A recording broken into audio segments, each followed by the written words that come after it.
बच्चों, अगर आप अपने दिसंबर 23 के गोल्डन अटेम्प्ट को इसी बार क्लियर करना चाहते हो तो वीडियो बिल्कुल भी स्किप मत करना, क्योंकि लॉ के पेपर में 30 से 35 मार्क्स के आपके केस बेस्ड क्वेश्चन आते हैं, जिनको अगर आपने ढंग से प्रेजेंट नहीं किया तो हो सकता है आपके मार्क्स लूज हो जाएं और आपका फाउंडेशन क्लियर होने से रह जाए। तो अगर आप ऐसा नहीं चाहते तो पूरी वीडियो देखेंगे। इसमें हम बात करेंगे कि केस बेस्ड क्वेश्चन को अच्छे से प्रेजेंट कैसे करना है।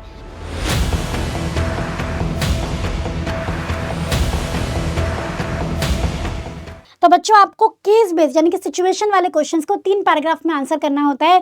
Provision, fact of the case, conclusion, right. तो provision, fact of the case और कंक्लूजन। प्रोविजन में आपको क्या लिखना है? आपको लिखना है रूल, जो लॉ आपका एप्लीकेबल हो रहा है वो मेंशन करेंगे आप। कुछ सैंपल लाइंस है आपके लिए जो आप यूज कर सकते हो। आप लिख सकते हो as per the provisions of Indian contract act 1872, या आप लिख सकते हो as per the relevant provisions of sale of goods act 1930 या इंडियन पार्टनरशिप एक्ट 1932, कुछ भी। या आपको अगर सेक्शन पता है तो आप ऐसे भी लाइन यूज कर सकते हो, according to section 10 of sale of goods act 1930, right. तो जैसा भी आपको ठीक लगे आप यूज कर सकते हैं। उसके बाद आप अपना प्रोविजन मेंशन कर देना। नेक्स्ट आ जाता है बच्चों आपको फैक्ट ऑफ द केस। इसमें आपको कहानी लिखनी है, स्टोरी लिखनी है जो भी गिवन है।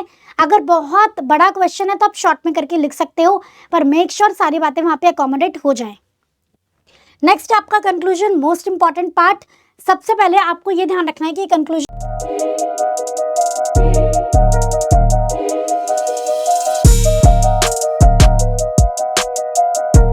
शॉर्ट होना चाहिए, क्रिस्प होना चाहिए, टू द पॉइंट होना चाहिए, ज्यादा ड्रैग नहीं करेंगे इसको आप। दूसरा, आपको अच्छी प्रेजेंटेशन के लिए थोड़ा सा यहाँ पे फैक्ट ऑफ द केस और आपको प्रोविजन भी लिखना पड़ेगा। कैसे? देखो, जैसे यहाँ पे मैंने लिखा आपके लिए, मैंने इसमें लिखा है in the above case A limited is holding 2,80,000 shares out of 5 lakh. तो मैंने थोड़ा सा फैक्ट ऑफ द केस बता दिया। फिर मैंने बताया है कि लॉ में रिक्वायर्ड लिमिट है more than half of the voting power, तो मैंने थोड़ा सा प्रोविजन भी बता दिया। फिर मैंने अपना आंसर बताया है, hence we can conclude that A limited is holding company of B limited, right. तो डायरेक्टली आपको कंक्लूजन नहीं लिखना है, थोड़ा सा आपको हिंट ऑफ प्रोविजन और फैक्ट ऑफ द केस भी मेंशन करना होगा, तभी वो कंप्लीट कंक्लूजन बनेगा और आपको अच्छे मार्क्स मिलेंगे। नेक्स्ट हम बात करते हैं कुछ सैंपल लाइंस जो आप कंक्लूजन में यूज कर सकते हैं। In the light of above fact and provision, in the given situation, given circumstances, given scenario, in the present case, या आप लिख सकते हो after analyzing the situations with reference to relevant provisions and given fact, we can conclude that। आगे आप अपना conclusion लिख दो, ठीक है। अब एक चीज बहुत इंपॉर्टेंट, खाली इन लाइंस को लिखने से नंबर नहीं मिलेंगे। ये सैंपल लाइंस है, रेफरेंस के लिए है, इनको आप यूज करोगे अपने आंसर में और आंसर का कंटेंट लिखोगे तब मार्क्स मिलेंगे बच्चों।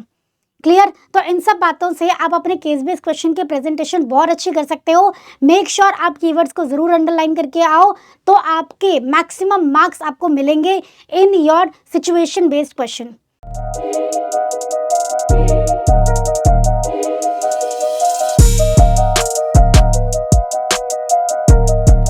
तो करना क्या है? करना ये है कि इन सब बातों को अपने एग्जाम के लिए ध्यान में रखना है, वीडियो को फ्रेंड्स के साथ शेयर करना है।